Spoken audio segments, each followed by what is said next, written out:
Anem a començar la sessió ordinària. Bona vespre, bon dia a tots i a totes. Heu recibit la convocatòria.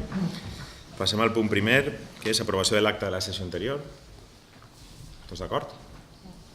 Punt número 2, proposició de la tinent d'alcaldia sobre aprovació del compte general de 2017. Que s'ha publicat, això se va reunir a la Comissió de Comptes, farem l'edicte, no hi ha hagut al·legacions, se porta a l'aprovació. D'acord? Un parell de cosetes de detalls. Primera, de l'últim document d'aquest estil de l'any anterior a el saldo de deutes cobrament ha augmentat en aproximadament 30.000 euros. Si podíeu explicar-ho, per una banda, i després saber, que ens explicareu, saber què és l'excés de finançament afectat. Dubtos cobrament ho explico jo, el finançament afectat és igual. Dubtos cobrament és el que diu la llei que és dubtos cobrament, que és tot el que te deuen, corregis-me Ima, és el 75% del tercer any, per carrera, tot. I després n'hi ha 25% de l'any anterior, no, 25% de l'actual i 50% de l'anterior. La llei marca, no és dubtos cobrament, és el que antes dubtos cobrament era el que tu sabies que era dubtos cobrament. El que tu sí que sabies que en un moment determinat, no sé si m'ho pagaran o el que siga, però ara no, la llei, quan se van fer les mesures contra la crisi, va dir no, el dubtós el dic jo per llei, i per llei és tot el que te deuen del 2017, el 25%, dubtós cobrament, tot el que te deuen del 16, no sé si és el 50 o així, i tot l'anterior, el 75%. Una cosa així. És dir, que és una aplicació matemàtica sobre el que te deuen de tot. El que te deuen de tot. Hi ha vegades que també entra alguna subvenció d'aquestes rares, també entra ahí. Perquè el que te deuen de tot dels anys anteriors. Però és una aplicació, una fórmula per treure... El compte general és una fulla d'Excel matemàtica, que el que fa és treure les magnituds per comparar-les, les teues en les del poble del costat, en les de la província, en les d'Espanya, m'entens? Comparar-les. Entonces, tot el món fica els datos que li diuen i el compte va traient el que és cada cosa. I la financiació afectada, te explica Ima. Es una cantidad que sale por las diferencias que hay a lo largo del ejercicio del desacompasamiento que hay entre ingresos y gastos. Puede haber un ingreso y no el gasto y al revés. Entonces, esa cantidad obedece a esa resta que hay que hacer para ajustar el resultado que es ficticio si no lo hiciéramos. Para los desacompasamientos. Per exemple, 95.802.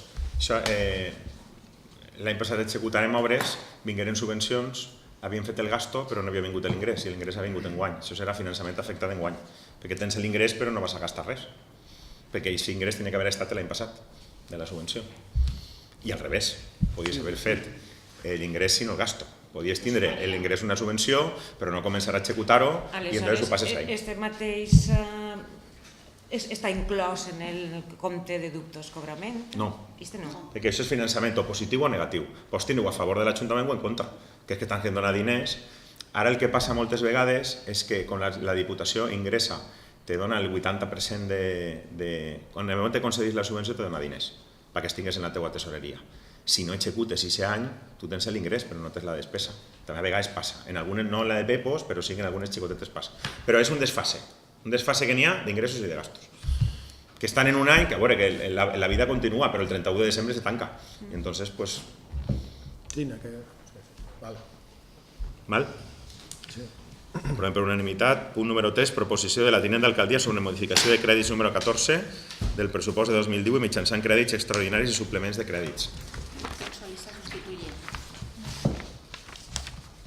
Alguna observació? Sí. Me dones el...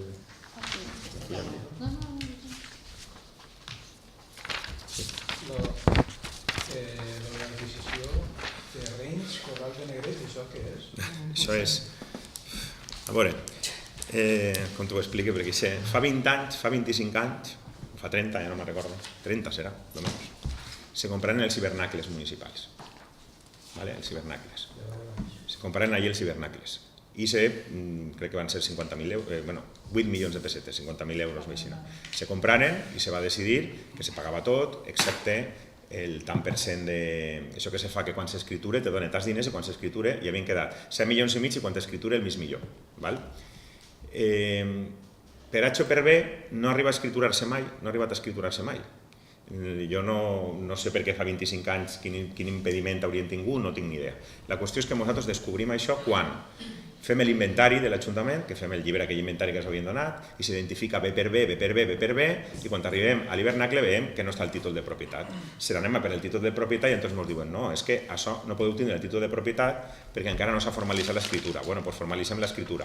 Quan anem a formalitzar l'escriptura se trobem que Sagunto, que és l'origen que fa 25 anys no ho escriguin i no es va solucionar, resulta que per poder escriure no pots segregar parcel·les en Sagunto per a la venda. Vull dir, a una quantitat. I el que nosaltres comprarem és menys de lo que ells permeten en la segregació. És a dir, que no te poden concedir la llicència de segregació d'ICB, perquè és menys metres quadrats que el que diu l'ordenança de Sagunto. Això ha estat ahí 25 anys latent. Entonces, quan anem a... Claro, ens diuen el mateix, no podreu escriturar-ho. I entonces podeu fer dues coses, o vendre els hivernacles o comprar el terreno necessari per a complementar-ho. Tot això s'ajunta en unes conversacions amb els propietaris, que són els centelles, unes reunions en ells, perquè tenen en compte que ni siquiera l'IBI l'ha pagat l'Ajuntament d'estos 20 anys, ni siquiera l'IBI de Sagunto, perquè com no anava a nom de l'Ajuntament no estava pagant-ho, encara que fehacientment la propietat era, portàvem ahí usant-la i portàvem tot, és un tema de papers. Entonces arribem a l'acord que al final de no comprar els, no sé, em pareix que feien falta 1.000 metres o 1.500, no recorde bé, els metres que feien falta, i han comprat 3.000. Per què? Perquè és que ell tampoc volia vendre'ns una tros i quedar-se ell en una tros. Entonces comprem des dels hivernacles fins a la carretera. El trosset sí que ho haureu vist. Ella planta tot, excepte un trosset davant dels hivernacles que donen la carretera. Entonces el que fem és comprar això, indemnitzar dels últims 4 anys, de l'IBI, un poc de lo que la llei permet en els últims, crec que són els últims 4 anys, indemnitzar-ho tot perquè tot estava pagant-ho ell. El que passa és que ell tampoc havia vingut a dir res. Ell quan s'ha ficat ho ha vist, però ell no venia a dir res i ell això ho estava pagant-ho ell. I entonces això és la compra de totes aquestes fanecaes i tot per a deixar-ho quadrat per a que l'Ajuntament pugui escriturar-se aquesta propietat. Perquè entre com gastar-se 2 milions de pessetes, 12.000 euros i tindre tota la propietat a tornar-ne 7 que ara no ho valen i quedar-se tal, hem decidit comprar en 12.000 i quedar-se estrats. Encara que serà comprar-los i d'ací res. Avui ha vingut l'expedició arqueològica del tercer carril de l'autovia i toca, ens toca els hivernacles. És a dir, que això vindrà, sí, escriturarem i després veurem la ratlla per on la tiren, però pareix ser que... I com s'indemnitzaran? Indemnitzaran, però clar, indemnitzarà carreteres, no indemnitzar... Però bueno, però és l'única manera, si no és que tindrem l'embrollo, ni podrem escriturar, ni podrem parlar en carreteres i paralitzarem tot per culpa d'això. El que passa és que això se diu Corral dels Negrets. Jo també ho vaig veure. En l'escriptura fica Corral dels Negrets. Per lo que siga, no sé si és la partida o lo que siga. Vale, una altra cosa.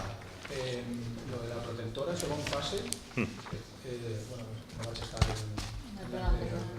Sí, la primera fase d'obres són 80.000 euros, que són el PEPOS, i aquesta és la segona fase, són 109.000. Però què és el que se va fer? El que havíem dit, la reforma que havíem ensenyat així de la protectora. Vam veure la protectora en recibir la propietat i el primer que han fet ha sigut la primera fase, que és 80 i pico mil euros del PEPOS. Però, clar, en 80.000 no acabes d'arreglar tot. Fa falta una segona fase de 109.800, que és el que preveiem ahir, per a poder fer el projecte sencer dels 200.000 euros, que és fer la sala de ball, el que havíem ensenyat que se basa al poble en plantilles. Arreglar, vull dir, deixar l'edifici en ascensor, en escala, en tota la història, que se pugui utilitzar. Ficant-li la prioritat a la banda de baix, que eren els 80 i pico mil euros. Però tal com havien quedat també la protectora, que el primer que faríem serien aquestes obres, que no anem a estar ahí en això parat. D'acord? Aprovem per unanimitat i ara ja passem a les proposicions dels grupos. La primera del grup socialista sobre condicionament de l'estació de les Valls. Acords. Primer, instar a la Mancomunitat de les Valls perquè reprenga les gestions amb els responsables de Renfe i Adif per a trobar una solució que faci més segura l'estació de les Valls per a les persones usuàries.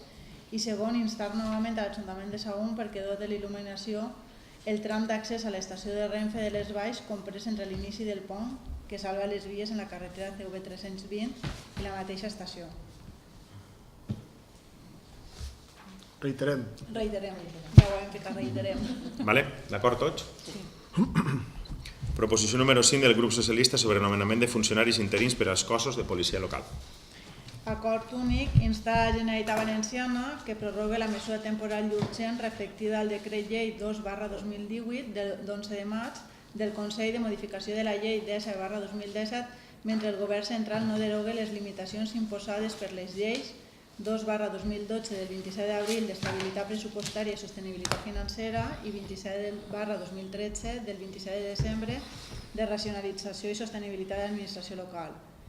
El que diu aquesta moció és el que ens ha permès aquell decret al que s'havem agafat, que ens permet, com diu un poc l'exposició de motius, que ens ha permès ampliar la plantilla en interins de policia fins a desembre, que amplia la pròrroga ISA fins que mentre no deroguen aquestes lleis no podem contractar, no podem fer bolsa ni podem fer res. Ja podrem espavilar-se ja, interrogar-la. Hi ha possibilitat de derogar-les, les lleis del 12 i del 13 o què?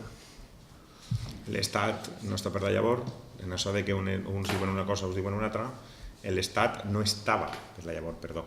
L'advocacia de l'Estat no estava per la llavor. Això està recorrit per l'Estat, perquè diu que invadeix competències seues. L'advocacia, això va ser en l'anterior govern, dia que no. Ara n'hi ha un silenci, ara veurem si canvia el criteri de l'advocacia o no. De tota manera, la Generalitat està preparant el decret que prorroga això, perquè si no es deixa tirats a una muntona de municipis que no podien crear puestos, és a dir, tenint els diners no podien crear els puestos perquè la llei ISA no es deixava. I també hi ha altres que estan parlant de que ara n'hi ha un paquet de mesures que pot ser que la majoria del Congrés se fique d'acord de si és sobre la modificació de la llei de contractes als municipis xicotets, això que s'està parlant que els municipis estan col·lapsats per els plecs de condicions, i també sobre el tema del techo, la qüestió del techo de gasto, la regla de gasto i aquestes coses.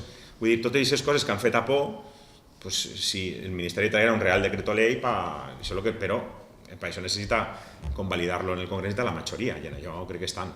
Però mentrestant, així el problema que tenim, en la llei de contractes ja sabeu el que tenim, que és col·lapso, però en aquest tema és que, clar, ens poden deixar sense tenir més diners de tots els policies i se quedarien sense executar.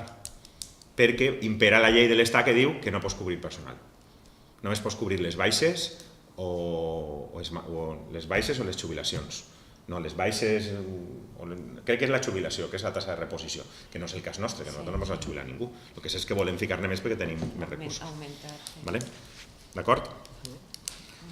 D'acord tots? Punt número 6, proposició del grup socialista sobre la creació d'un centre de dia. Acord únic insta la Conselleria d'Igualtat i Política Inclusiva perquè estudi incloure el poble de Faura dins de qualsevol dels plans o línies d'actuació que té per a la construcció de centres de dia. Naix un poc aquesta moció perquè fa molt de temps que això està parat. Abans hi havien subvencions per a portar endavant centres de dia, però això ja fa molt de temps que el tema de treure subvencions per a construcció està parat, és per a equipament. Llavors, clar, això necessita molts diners. I sí que s'estan fent centres de dia, però sembla que és la conselleria mateixa la que fa un estudi en certs paràmetres per a decidir en quins pobles se fa el centre de dia. I després paga la Diputació. Els criteris que se segueixen... Van per el nombre d'habitants del municipi? Nosaltres pensàvem que, òbviament, estem d'acord, però potser aquesta reclamació feta a nivell de 5 pobles podria tindre més potència o més recorregut per nivell poblacional, únicament. Jo he ficat un poquet ahir perquè hi havia uns criteris que eren tècnics, que no sé quins tindran en compte, però altres, per exemple, que sí que ho faig referència a l'exposició de motius, és que tingués titularitat solar o que, en aquest cas, com sí que ja ho tenia, perquè en aquest moment la idea que s'havia fet era se fa en el que va ser el Pla Zapatero, no? Recordeu? Se va fer l'edifici dels jubilats i ja teníem l'altre preparat per a dir a veure quan isca una subvenció per a seguir, però clar, això es va parar, vingué la crisi, ha vingut tot, evidentment, i totes les línies de subvenció que hi ha són per a centres de dia que ja estan fets o que necessiten canviar la part interna, no? Però sí que necessiten notícia que van a construir, de fet, 5 o 6 centres nous. Entonces, claro, pues no sé quins... Però no sabem els criteris poblacionals. Esos tècnics i tal, jo no sé. Els centres de dia que estan naixent nous són els que la Conselleria estipula en base a negociacions en els municipis o que tenien els municipis ja encetats que s'han de fer. I és un conveni per el que n'hi ha, per el que ells decideixen quin centre de dia és perquè són els que ells que tenen tots els criteris i després és la Diputació la que està pagant-los. En el 18-19 crec que s'han fet, me pareix, realment se diuen centres socials. Una part de, no tots els centres de dia se fan ahir, però també la Diputació està ficant diners, enguany crec que són 9 milions d'euros, en total 9 o 12 milions d'euros per a construcció de centres o per a pagar els planos, per a pagar tot això. Però la conselleria, jo penso que és un bon criteri perquè són els que tenen tota la informació, no va a que jo vull que així, no, va mirant. A nivell de les valls l'inconvenient és que la Manco no té terrenos i si anem a mirar les necessitats a nivell de les valls, segurament així n'hi ha 2 centres de dia a nivell de les valls. Ja, estan els 2 en Quartell, però n'hi ha 2 centres de dia. Entonces, si vas a... Vull dir, la petició és, tenim el solar, tenim tal, pensem que un centre de dia públic podria, a més, en condicions, la vicepresidenta del Consell, en conversacions, ella és més partidària de... Hasta d'ara eren les normatives molt estrictes de com tenien que ser les coses i, evidentment, els pobles xicotets tenen... Tu no pots tractar un poble xicotet com un poble gran a l'hora de fer el centre de dia. Ells no poden anar-se'n de la normativa, però sí que estava per... Jo que he tingut alguna conversa amb ella, estava per intentar donar-li voltes a això, perquè hi ha pobles que necessiten 20 places, però 20 places no construeixes un centre de dia, perquè no és el mateix, no són les mateixes necessitats. Però bueno, tot això el que fem és només dir, escolta, ja que esteu fent els estudis, ja que esteu fent tal, així està el nostre terreno, la nostra consideració de poble és esta. Nosaltres n'hi ha 2 ahí, però no n'hi ha ningú públic. I nosaltres, a més, estem dispostos a municipalment fer-se càrrec d'aquest centre de dia. Vull dir, tot això. És un poc el que se li demana. Perquè, clar, mentre no demanes, van havent centres de dia. D'acord, tots? Punt número 7, proposició del grup socialista sobre la redacció del pla d'actuació municipal front al risc d'inundacions. Acord únic instar l'Ajuntament de Faura a elaborar el pla d'actuació municipal front al risc d'inundacions amb l'assessorament dels tècnics de l'Agència Valenciana de Seguretat i Resposta a les emergències. Este és un poc, com està explicat, que va ser una notícia dient que la meitat, més del 80% no tenien el pla.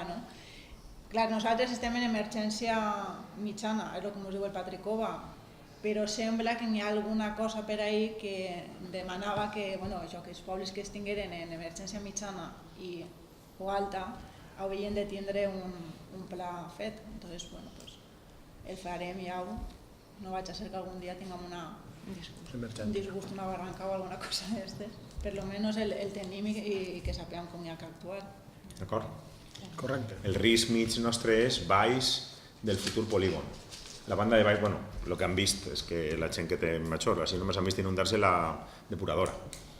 Quan se desborda el barranc allà baix. Aquesta és la zona del polígon de Quartell, lo de dalt, entre el tros de Mosatros i Quartell i la part del nostre pico del nostre és la zona de riesgo medio, que a veure, nosaltres tenim riesgo alto el barranc de la Canaleta cada 500 anys. Però clar, si el barranc de la Canaleta aniria a 2... I sense tenir en compte que està canalitzat, perquè ells encara el veuen sense la canalització. I que això sí que quan te fan fer obres en el barranc t'ho remarquen, però si és el riesgo... Perdona, el riesgo alto, no? Cada 500 anys és riesgo cada 500 anys. I este és l'únic que és me pareix que cada 50 anys, 25 o 50 anys. Que és aquesta zona de baix, és l'única del poble, que és així, però bueno, com ara tot se condiciona que tingues plans, també no vindrà mal la proposta de que se faci el plan. Proposició número 8 del grup Junts per Faura per a la creació d'una xarxa d'observatoris forestals al Camp de Morvedre.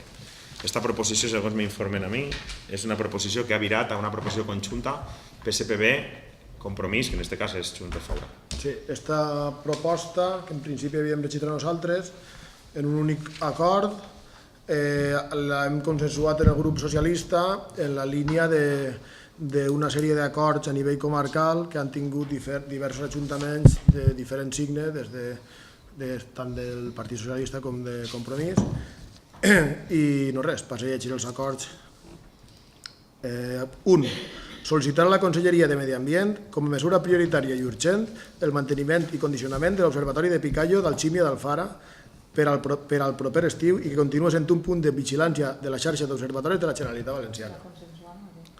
Segon, establir una xarxa d'observatoris en el Camp de Morvedre que garantisca la preservació de les masses forestals de la nostra comarca, el primer pas de la qual ha de ser la creació d'un observatori per a la prevenció d'incendis en la zona de Bonilles-Romeu. D'acord tots? Alguna intervenció? Ells a lo millor No teniu la consulta? No. Però és el mateix text o ha canviat? Ha canviat. Art de la... ¿Tú tampoco la tienes? Pues... Que quan la va acabar de parlar, esa de la vesprà. Sí, La va acabar de parlar esa de la vesprà. Casi. Bueno, està un poc subratllat, però és el mateix. No passa res. És l'original. L'exposició de motius és la mateixa, És la mateixa, són és el els primer acords punt. que s'ha fet. Era un únic punt abans i ara se partix en dos, però bàsicament parlava de Picallo per una banda i separem Picallo de la xarxa global que parla per una altra banda. Val? Vale, Bàsicament és la mateixa partida en dos. vale. D'acord? Estem d'acord tots? Per unanimitat. Punt número 9, proposició del grup Junts per Faura de la petició d'alta distinció de la Generalitat a Paco Muñoz. Sí, d'acord.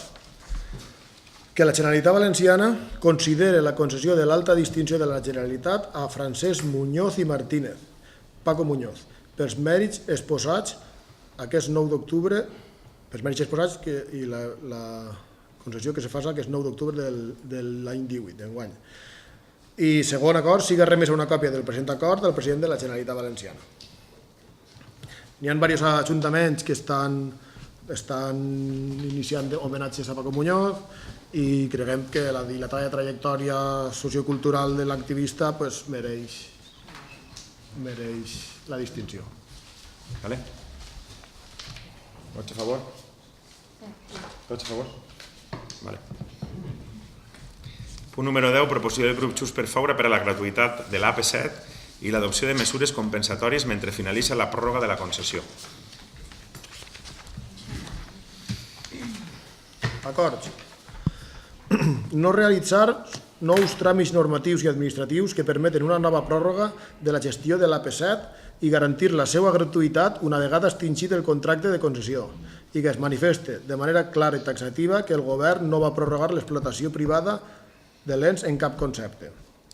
Segon, garantir que una vegada rescatada la gestió pública de l'AP7 no es va aplicar cap cànon nou, eurovinyeta, peatge pla o en l'ombra, compensació econòmica pel seu manteniment a les mans de concessions ni forma de gestió, explotació o manteniment que no siga del depurament públic i amb càrrec a l'Administració General de l'Estat. Tercer, exigir a l'empresa concessionària de l'AP7 el lliurament de la mateixa a la fi del 2019 en òptimes condicions de conservació i manteniment. Quart, bonificar de manera immediata el 50% de l'import del peatge als vehicles pesats i a eximir de l'import del peatge als vehicles lleugers que utilitzen l'AP7 al seu pas per la Comunitat Valenciana, almenys en els trams coincidents amb les carreteres de major sinistralitat i o alta intensitat de tràfic, i en igualtat de condicions respecte de l'acord del Consell de Ministres del passat 31 d'agost de l'any 18, pel qual es van aprovar bonificacions i excepcions en l'ús de l'AP7 al seu pas per Catalunya. Redactar, per part de l'Administració Central de l'Estat, de forma urgent projectes que permeten als municipis afectats pel traçat de l'AP7 dins del seu terme municipal, dotar-se d'una connexió d'enllaç amb el vial. D'acord tots? Estem d'acord? Aprovaríem la proposició número 10. Passaríem a activitat de control. Coneixement de les resolucions de l'alcaldia adoptades des de l'última sessió ordinària de la 256 a la 328-2018. Alguna observació? Sí, mira. En el 264, contracte menor de subministrament de 20 contenidors de fem per a neteja. Això és l'altre dia en la Junta de Portaveus, crec que ho parlarem, comentarem que era de la Manco, per això demanar la... No, això són contenedors de neteja. Per a neteja són contenedors... Són els carros. Carros. Ah, És que, a veure, ara per la llei de contractes, hasta les coses que van 500 euros van en un contracte menor de subministrament. Entonces, segurament això valdrà, pues, són poals i esos... sí, no són contenidors de fem. Però, claro, tenen que anar a... van per resolució, i com van per resolució, dona igual que siguin 100 euros que 1.000 que 2.000. Ah, vale, vale. Però no són contenidors de fem per a neteja, no contenidors de residus urbans. Sí, claro. Nosaltres estàvem comentant això perquè com... Imagina de llibres. Els llibres han de fer un Sí, contracte també he menor. vist lo dels llibres. No, però ho comentàvem perquè l'altre dia, per exemple, verem quan i jo unes persones majors alçar el contenidor li costa. Sí, això s'ha vingut així, ho han proposat alguna. El que passa és que això és de la Mancomunitat i té que canviar tot el parc mòbil la Mancomunitat. I perquè té que canviar no només això, sinó el tema del camió. Claro, jo sí que li dia a Juan Enrique, l'altre dia parlàrem en la Junta de Portaveus i comentaren que era de la Manco. Els marronets ja són, bueno, estan acoplats ja, si té una altra maquinària encara que només tires per dins, però ha de fer-ho la Manco, i la Manco suposa que parlarà de cara als pressupostos que siga la substitució. El que passa que la substitució se feu fa 3 o 4 anys, però la durada que tenen és ixa. Per substituir-los per maquinària de l'altra, però per això requereix també acoplar el camió, que l'empresa acople, però això està traslladat a la Mancomunitat perquè així ho digui un veí. I entonces nosaltres ho traslladarem en seguida, a més per carta, ho traslladarem per carta a la petició del veí. Vale? Després...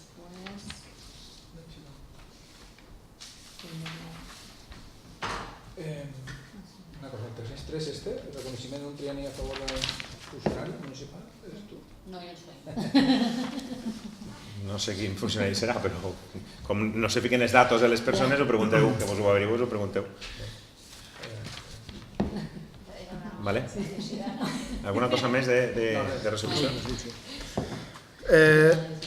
El decret 256 i el 309, que són tràmits d'iniciació de procediment de la compra del local de la Corbella, voldríem, per una banda, que ens explicareu en quin punt se troba i, per una altra, si ens podeu fer arribar el plec i l'expedient de la compra. Vale. 1. En quin punt es troba? Se va firmar és un plec que només poden pujar ells perquè són els propietaris y pero no es así, ¿no? Corregidme. Es un pliego, el procedimiento de contratación del pliego del inmueble. Solo pueden pujar ellos. Solo puede pujar el titular del inmueble. No puede pujar a nadie más. I ja s'ha fet, se traga el plec perquè s'ha de fer així. Ha pujat el divendres vingueren a dur la puja. Bueno, igual que si fueren 23 que se presenten, però té que presentar-se el legítim propietari en tot el que demana la llei. I la intenció és firmar. La intenció ara és adjudicar i tot, perquè està tot revisat i està tot clar. No, que aún està adjudicat. Perquè n'hi ha que revisar la documentació, veure que està tot correcte, veure què tal, adjudicar, i la previsió que han fet de firma és, no sé si és el divendres que veu a l'altre, la firma de la compra. Val. Però vos passem no, podeu vindre que vos expliqui ella, el plec. És que el plec està penjat en el portal de transparència. El plec està penjat. El buscarem, val. El plec de les clàusules administratives està tot penjat. L'únic que serà el que han portat ells. Entonces parles en IMA, si pots tenir còpia del que han portat ells o no, o pot veure, o el que sigui. Pot veure-ho segur, però la còpia no sé. Tenim entès que els edificis que no han passat la inspecció tècnica d'edificis no poden estar subjectes a operacions d'aquest tipus. Per tant, entenc que aquest edifici l'ha passat, la inspecció tècnica d'edificis. Desconec. Desconec en aquest moment conforme està. Suposo que en la documentació és que jo penso que n'hi ha guardat el sobre. No, però ese tema de la inspección técnica de edificios. Ho controlem, mirem. Vale? Vale. Ja està, nosaltres ja està. Vale? Dos coses abans de passar a propostes i preguntes. Antes he ficat així a comprovar el que t'he dit i l'article 193 bis del text refundit de la llei de reguladora diu que és de dudoso cobro. Los liquidados en los dos presupuestos anteriores se minorarán en 25. Los liquidados en el ejercicio tercero, 50. Los liquidados en los ejercicios cuarto y quinto se minorarán en 75. Y los liquidados en los restantes ejercicios anteriores se minorarán en un 100%. És a dir, que més o menys estava, però no ho havia dit clar. Aquesta és la visió exacta. ¿Vale? I després, passe a donar lectura de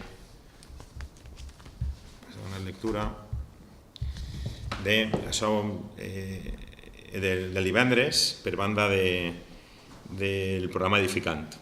Se ha procedido a aprobar la memoria técnica aportada por la adhesión del edificant para la actuación de reposición del CEIP Vicent Ferrer de Faura, advertint que deben cumplirse con el artículo 4.7 la papera de todo lo que tenía. La memoria técnica está aprobada Avui esta firma ja falta la firma de l'interventor i del conseller i ens arribarà la firma de la delegació. Ens arribarà la delegació de competències. La delegació de competències per a contractar i per a executar el col·legi nou. La previsió que hem fet nosaltres havia sigut, en la previsió que n'hi ha en aquesta memòria tècnica, és que les obres començaran en aquest curs escolar que ve, és a dir, que aquest curs acabaria l'escola allí, acabaria el col·le en juny i en setembre ja s'aniran on la conselleria habilite que tinguin que anar i durant aquest curs escolar se faria l'edifici. S'ha pressupostat, ells han donat els pas de diners per 2019, per començar a executar, i el 2020 és la seva execució, que seria per això. Entonces, el pleno tan apenas recibim, hi haurà un pleno extraordinari perquè només recibim la delegació de competències per banda del conseller, se reunirem per acceptar la delegació de competències i ficar en marxa el plec de condicions administratives, el plec de condicions tècniques, la redacció de projectes, etc. Ara està el que és la memòria, però ara tot això n'hi ha que pagar. La memòria d'un projecte de quasi 100 milions d'euros, el projecte bàsic són quasi 300.000 euros. Però tot això ja està dotat pressupostàriament, entonces tan apenas estiga convocar un pleno extraordinari, això és el punt del dia, acceptar la delegació, que pense que ja estiguem tots els 11 a favor quan se va portar així la memòria. I aquest dia vos donaré ja la memòria definitiva. Segur que ha sofrit canvis.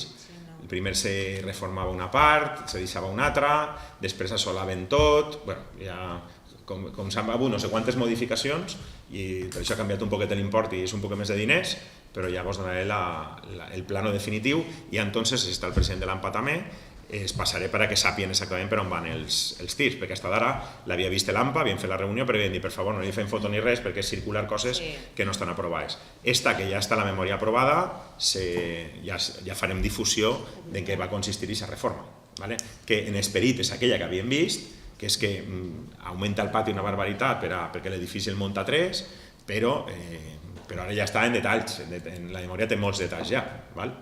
Només estic això, ho passarem a l'AMPA. I aquestes dues coses són les que tenia que dir jo, propostes i preguntes de la corporació. Esto para ti.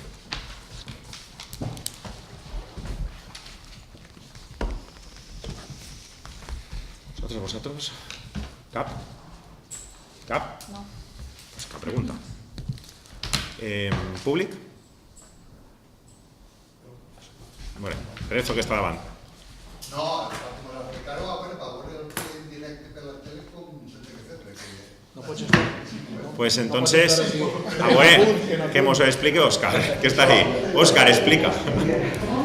Estem esperant que estigui muntat el nou sistema i en aquest moment estem en condicions... A fer-lo directament. No, directament, ara estem un poquet en precari. El streaming que no sé. El dia següent està... Però sí que, anem a veure, sí que el farem en streaming, però sí que ha hagut algun pleno que s'ha fet en streaming. En algun plen sí que s'ha fet, sí. Bueno, ell és el que porta tot això. També és de veres que estan muntant allí, per l'altre plenari, vaya directe sense ell, va les càmeres ja col·locat i els micròfons i tot preparat perquè se puga... Perquè la intenció és que sigui videoacta, també. És dir, que se pugui fer una videoacta, que no tenia que estar en l'acte de paper, sinó que ell se dirà això que passa en la pantalla és el que ha passat, i ja està, és més fàcil, el que se permetrà la llei. Però jo sé que ahir estava així, muntant això. Esperem, la idea, i no m'agrada donar terminis, si dic un termini, però ja dic coletilla, si procede, perquè no de termini, perquè si havia dit ja ens estava enganyant, no. La idea és que el pròxim pleno, que és el de novembre, ja se faci allí, la idea, perquè sí que encara queden 2 mesos i ja està prou avançat això com per poder acabar, la idea.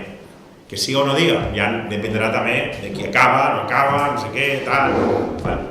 I ja en aquest moment el pleno se munta ja tot el dispositiu per a que funcioni ja automàticament. Lo del proceso participativo que se hizo al principio de año, que se inició, tenías que meterte en la web, proponer una idea, que alguien la votara y tal, se propusieron 3 o 4.